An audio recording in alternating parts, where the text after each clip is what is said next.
and they continue to get bigger and bigger is because the minimum standard for how much work I know I can do on something has multiplied 100-fold.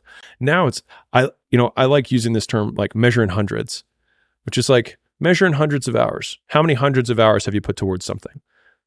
If you do that, I promise you the thing that you're making will get a lot better. And you'll also see how much more you're capable of, which is what I think, like my undertone of listening to what you were just saying with the podcast is like, the more you do, the more you realize you can do.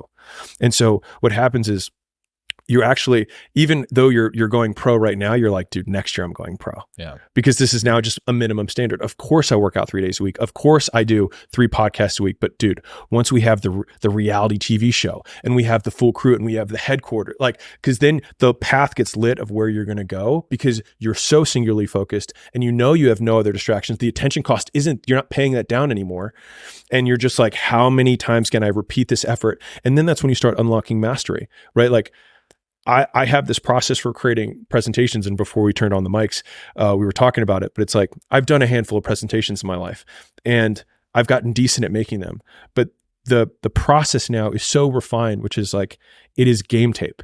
It is, I make the thing, I do the thing in my head, I do it out loud, I watch the recording, I edit the thing, I do it in my head, I do it out loud, I watch the recording, I edit the thing, and I just keep doing it until it's glass.